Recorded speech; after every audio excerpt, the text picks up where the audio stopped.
திரு bro வந்து ரொம்ப சைலண்டாவே இருந்தாரு. ஏன் பெருசா வந்து உங்கள பத்தி எதுவுமே இன்வால்வ் ஆகல? ஃபஸ்ட்டு உள்ளே போகும்போதே நான் வந்துட்டு என்னை உள்ளே அனுப்பும்போது ஃபேமிலி வரும்போது கூட அவங்க வந்திருக்க மாட்டாங்க பார்த்தீங்கன்னா. ஆமா, ஆமா. அவங்க கம்ஃபர்டபுள் கிடையாதுங்க. இப்போ திரு மூவி டைமில் அவங்கள இன்டர்வியூ கேட்டாலே நான் புஷ் பண்ணி அமுச்சு வைப்பேன். திரு போடா வா போகலாம், இல்லை எங்கள் 2 பேரும் சேர்ந்து கேட்டால் கூட ஒரே ஒரு இன்டர்வியூ கொடுத்துருக்கோம். அந்த ஒரு இன்டர்வியூக்கு நான் வந்துட்டு எவ்வளோ கெஞ்சினேன்னு எனக்கு தான் தெரியும். கெஞ்சி நீ வா எனக்காக வா எனக்கு போகணும் அப்படிலாம் சொல்லி நான் கூப்பிட்டு போயிருக்கேன். அந்த மாதிரி இன்டர்வியூ கொடுக்குற ஆள் போகிற வெளியில் தன்னை காட்டிக்கிற ஆள் திரு கிடையவே கிடையாது. ஸோ அதுக்கு அவங்க வரல. அப்போ கூட நான் சொன்னேன், நான் வந்து இந்த மாதிரி ஃப்ரீ ஸ்டார்ஸ்க்கு அப்போ நீ இருந்தானா நீ வருவியான்னு. எனக்கு தெரியலடி, நான் வரலன்னா நீ கோச்சிக்கூடாது அப்படி சொன்னாங்க. அது ஓகே. ஏன்னா நான் இவ்வளோ வருஷம் வாழ்ந்திருக்கோம்.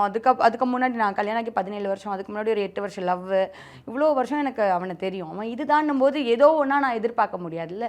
புரிஞ்சுக்கிறது தானே வாழ்க்கை. எனக்கு ஐ நோ ஹிம், அவங்க வரமாட்டாங்க. ஆனால் அதை மீறி உள்ளே போயிட்டு ஐயோ எப்படியாவது பார்த்துடணும், வந்துட்டாங்கன்னா நல்லா இருக்கும்னு ஒரு ஆசை இருந்தது. ஸோ வரல, அக்செப்ட் பண்ணிட்டு போயிடணும். அதனால நான் எதுவுமே கேட்கல. வந்தவொடனே ஏன் வரலன்னா, விஜய்கிட்ட நான் அங்கே கேட்டப்பையும் விஜய் உங்களுக்கு தெரியும், வியாதஷ்மிட்ட கேட்கும் யூ நோ ஹிம் மம்மி, இவ்வளோதான் ஆன்சர். திருப்பி இங்கே வந்து தான் சொன்னேடி அப்படின்னாங்க. அவங்க அதுதான் அதே மாதிரி ரியாக்ட் பண்ண மாட்டாங்க, எதுக்கும் பேச மாட்டாங்க. என்ன இது எப்படி தெரியுமா, ஆனால் கஷ்டம் இருக்கும், வருத்தம் இருக்கும். அதனால அது உள்ளுக்குள்ளேயே போட்டு புதைச்சிக்கிற ஒரு ஆள்.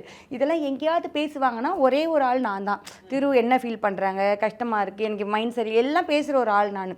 அங்கே நானே இல்லைன்னும் போது அங்கே அவங்க வேற எங்கேயும் பேசுறதுக்கு இடம் இல்லை அவங்களுக்கு.